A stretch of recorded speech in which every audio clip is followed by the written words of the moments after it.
Yo guys, what's going on? This is Yoki Man here and welcome back to another part of my Scottish reform on Football Manager 2017. And a lot has happened, a lot of time has passed since our first win against Whitehall Welfare in the opening game of the season. So I've literally played until November, so I've played a good chunk of games. So from that first game, so we played to there, so we have played a solid amount of games. That's what it's going to be in the early stages of this save, because there's not much relying on the games as much as there normally would be, and I just feel like it's easier to get more crunched out. Anyway, let's look at the results so far, guys. Is there transfers? I'm not going to go through transfers like the traditional way, especially for this first season, maybe the second season, but because we built a whole squad, if there's any key players to highlight, I will highlight them. I haven't paid any money for anyone. Everyone's coming for the most bog standard contract, and I think my overall wage bill is about £3,000. So £3,000, as you can imagine, is not big. That's like one League Two player. That's that's how low down we really are. It's very interesting. So after we won our first game, we went against whatever that name is, and we lost 4-2. Connor Ingram getting his first goal for the club, and Ollie Haynes also scoring for the club.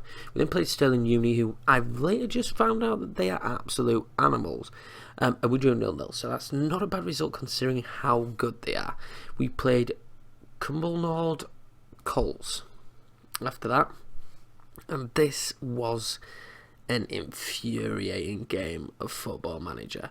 The fact that I went 4 up at half-time, Connor Ingram getting 2, David Renyard and Jamal Lawrence, to then draw the game because they got 4 back was...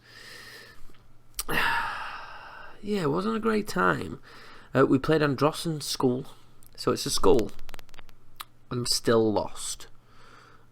We weren't expected to lose. I was really angry as well in this game. I had to take a good 5 minutes out after the Colts game and this game.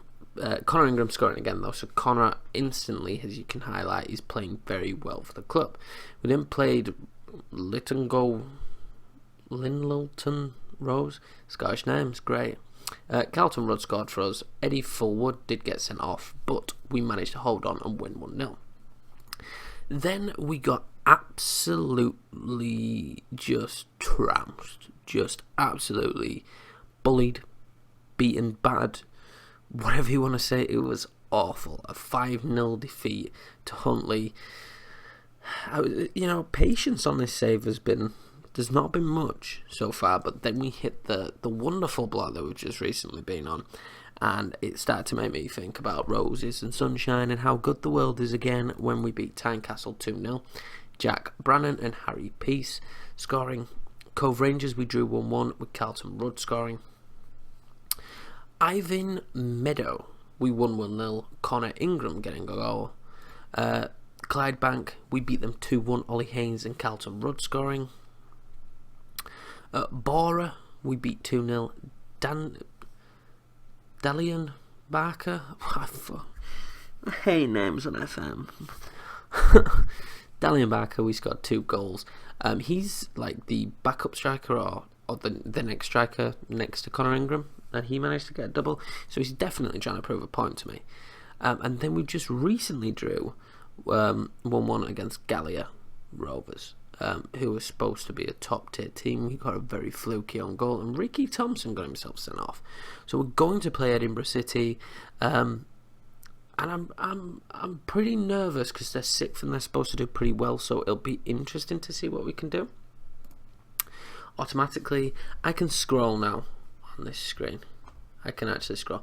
There's probably these players here simply because of the homegrown rule. We technically don't have enough homegrown players yet. The ridiculous thing is apparently my 2 best players are both right backs. So I didn't think it through because Fullwood has played so much time in the centre. In fact, I'm going to train him. Yeah, let's do that. Let's train. Oh, that's what he's been doing. That's what they've been doing anyway. That's how we're going to train him as a central defender, because that's what he's playing. And apparently Ricky Thompson is just an animal, so I'm not going to move him. He looks like a great young player. Next to that is Ollie Haynes, and he's actually been performing very well. Let's look at my potential superstars, and there are so many. We have a lot of players in the squad that have the potential to be very good players, so that's quite exciting. There's not many that are the finished product apart from Ricky Thompson and Eddie Forward, which once again is a little bit difficult when they're both your right backs. But Brad Smith, who I brought in recently, I think he's only played one game for the club. He's a pretty solid player, the 19-year-old Englishman, so I'm quite happy about that. But Connor Ingram, he isn't set to be a world beater, and he's 21, so his time in football is probably starting to run out. And hopefully he can just have a little bit of a run here with Gretna. Early days, 7 appearances and 4 goals. So I'm very happy with that. So let's get in to today's game. This is a formation I've been playing. I've kind of been touching around, tweaking it. It is more of a counter formation, and it seems to be working, because any other formation I've tried ever before has not worked. The 4-4-2, which was just like a strip back 4-4-2, so basic, they just looked awful. So hopefully this formation today works. We get a good result, and we're on fire. We're not supposed to be performing this well. We're on absolute fire. So, it's nerves. It's nerves, guys. Absolute nerves.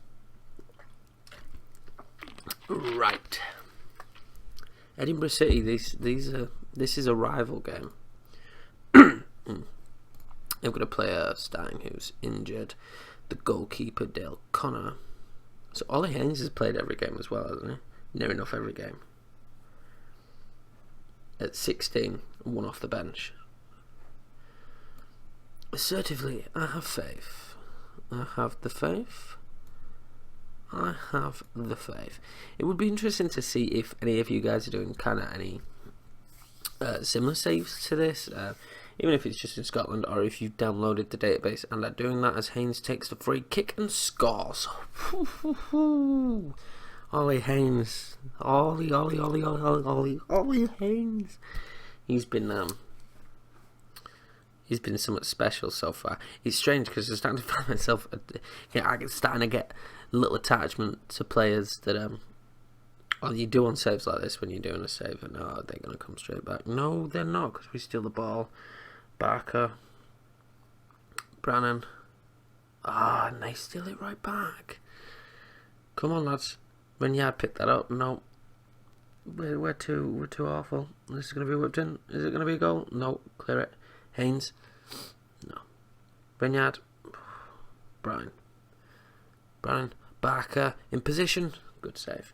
But if anyone's doing a save similar to this, even if you're doing a lower league save or a journeyman save where you're going through struggles, feel free to share stories. I find it really interesting when you're doing a long-term save like this, which you have to put so much time and effort into the how you're doing it, because it really does on FM. It takes so much time, doesn't it, when you have to sit down and play saves like this.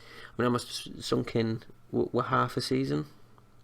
I think I've probably sunk in about easily 8 hours into this save. So it's crazy how much time you put into stuff, and you start to get attached to it, especially players and whatnot.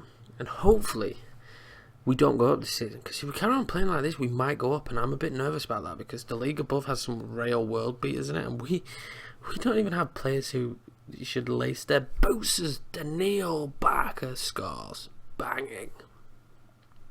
Yeah, we definitely don't have players that should be playing in the division above. So I'm well aware of that. I'm guessing they're going to give me some money sometime soon. It feels like that should be something they do, because the club's taking in so much money because of the cup competitions and how well we're doing in the league. I think we've now got a balance of around about 2 million, which is fantastic. Maybe in January they'll give me some money, and then I can start contemplating building a squad that might go up. That will be a real situation, and promotion the first season would be great, because the second season I don't think we get promoted at all. I think it'll be a real tough slog, but if we can sign some decent players, then you never know. But I have a feeling that my chairman's money grabbing and he's just going to keep all the money to himself. Do not let them get back into this. BT, great block. We've looked so much more solid now. I forgot the name of the kid. Since we signed, is it Elliot, that other central defender, as they go and score? Which is not really what we wanted.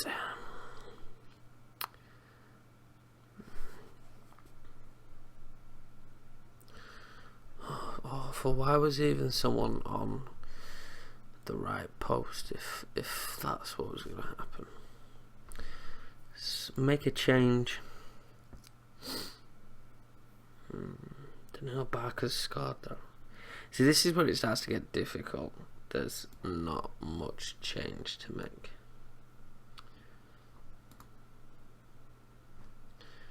Put his defensive fullback. I'll just do that one for now. Yeah, I don't have a solid bench. There's not much depth in the team, and simply the main reason why there's not much depth in the team is because you have so many. You have to have, I think it's 4 homegrown players. Now that's low, isn't it? That sounds really low, but considering all these players are just random pickups, a lot of them are English and from random places. So I'm not going to have 4 homegrown players. I think it's 4 homegrown players trained from the club, or trained in Scotland, over a period of 4 or 3 years or whatever it is. I'd have to look into it again. But we're not going to have that at this period in time. So it's quite difficult. Oh, it's BT. Craig Beattie. Hang on a minute, is that the Craig Beattie?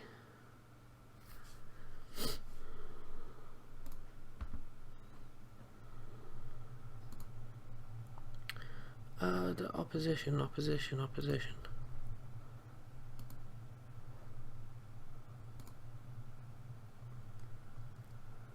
Huh. So it is. They signed him this season. Obviously, their board gave them a bit more money. As if, man, they signed Craig Beattie. Brad Smith, that's the name of the defender. See what I mean? See what I'm up against? People are signing Craig Beattie and... Is it Smith who's playing awful? Yeah. I haven't got another central defender really. So the homegrown thing's becoming a bit of an issue, but once we start getting youth intakes and stuff like that, then that'll quickly disappear and I sign young players.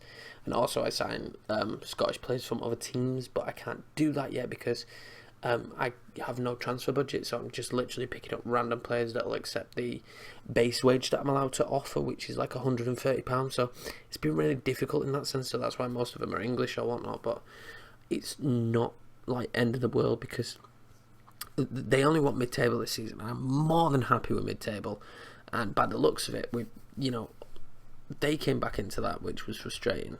Am I disappointed though? I am. To go 2 up. Yeah, I am to go 2 up, but my strikers play well. So we stay 4th, 13 games played, 23 points. So the big thing is what I'm going to be given in January. Is there going to be some funds made available? If there is, then I could change the squad drastically and we can do some great things here. There's so many great free players out there I could sign. But right now, I'm really happy with the squad that I've got, that we're performing the way we're performing. But I know that won't stay. Sterling Union. See what I mean? How are they? They've got Brazilian talent. What did they do transfer-wise? Transfer history. See? Pretty much if you could offer wages, what do they do? Just like take all the Brazilian. See what I mean? We can't compete with this because they've signed some really good free transfers. So no wonder they're doing so well. They've secured some really good free transfers, and obviously we couldn't if you look at my transfer history, so this whole group of players are all on the bog standard £100, £100, £110, £110, £100. You know, I couldn't sign anyone for any real price. I've just picked up like a ragtag gang, but we're performing well, lads. We're performing really well. So if we keep that going, but the aim really right now, unless I get money in January, unless the board got a lot, you do so well, there's some money because your finances are so good, which is fantastic. Unless I get money in January, I don't want to get promoted, because then I'm going to have to build a full squad at the start of next season, and I'm not about that. So anyway, guys, thank you so much for watching another episode of my Scottish Reform. Hope you enjoyed it. I will come back in probably about another 2 to 3 in-game months, probably just after January. So if there's some money in January, then I'll definitely come back just after January and show you what happened. I hope you guys enjoyed watching it. Make sure to like, comment and subscribe, and I will see you in the next one, lads.